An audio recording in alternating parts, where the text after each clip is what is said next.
So the question was, from a sister's perspective, there are certain imams, or there are some imams that who don't really, are not really make themselves approachable to sisters. They only do classes for brothers or boys for teaching Quran. They only do boys only, and they don't make themselves very accessible to sisters. So the question was, what resources, or what is a sister to do if her jamaat or her community, there's an imam that she doesn't feel comfortable approaching for counseling, or asking a question, if that imam does not want to speak with sisters. Yeah, assalamu alaikum.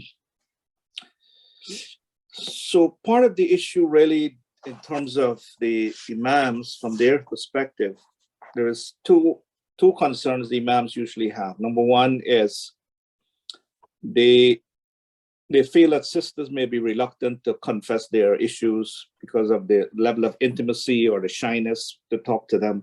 And so they may be in an uncomfortable setting for them. So the imam usually shy away from this. And the second is that we've had many incidents of people falsely accusing the imams of inappropriateness. We had a brother in Orlando, two sisters accused him wrongfully. He ended up in jail, and after about a year or two, they found he was innocent. We had an imam in Chicago, same thing. We had a brother right here in our local masjids. Two of the students in the madrasa accused him wrongfully. And he was a hafiz. He had to, he ended up in a lot of trouble as well. So the imams are generally shy in terms of engaging with the sisters in that area. But any imam that refuse those things usually have some system in place where they could direct the sisters towards. So if you go to the imam, and if the imam can't directly give it, I would assume, and I think that most of the imams would direct you to an appropriate thing. For myself, in our masjid, we have two avenues that we usually use. Number one is I have sisters who are involved in the area of counseling, that I usually would refer them to. Secondly, we have our sisters coordinator that I would also refer them to. And I would let the sisters know that if they don't get any satisfaction from those two directions, then they should come back to me. So it doesn't get dropped, the ball doesn't get dropped. There are some sisters organizations locally too that can be useful in terms of helping sisters. I forget the one they call WMO or MWO or something like that, Women Muslims Group.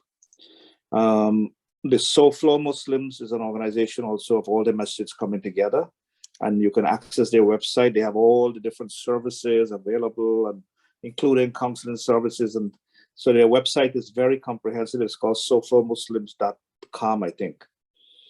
The bigger organizations also have services like ICNA and ISNA. Down here, ICNA Relief, for example. They have shelters for abused women that they can, go and stay there for a while. And so if it's an issue of scholarship or Islamic knowledge and so on, there's down here we have the blessings of Sister Rabia Khan from Salat al-Tawfiq, who is like an alim. And there are a couple of other sisters like this. There are sisters classes around that one can access via these sisters or consulting them. So if someone needs to be part of a class, they should again contact the imam or the sisters coordinators, and they usually direct them to the class. What we don't have a lot of is new Muslim support group, where you have new Muslim sisters needing to have like some forum or some space where they could come and discuss, the different questions they have about Islam and so on. That is not being well organized in our community. There's one or two, but it's not efficiently done. So we need more of that in terms of new Muslim spaces for them to be able to access and to be able to address their issues. Because it's not just about knowledge issues, it's about, it's a lot that happens when someone accepts Islam. They're breaking away from their whole family structure and their whole, economic situation sometime, and they may be separated from their spouses. So there's a lot more involved in terms of providing really comprehensive support for them. So it will involve financial, emotional, spiritual, knowledge, support. There's a lot of support that needs to be done. So that's a little bit about what we could say about it. And if there's any sister who really reached a brick wall, try to contact me and I'll try to find a way for you to get, some access or some direction in terms of your specific situation, inshallah.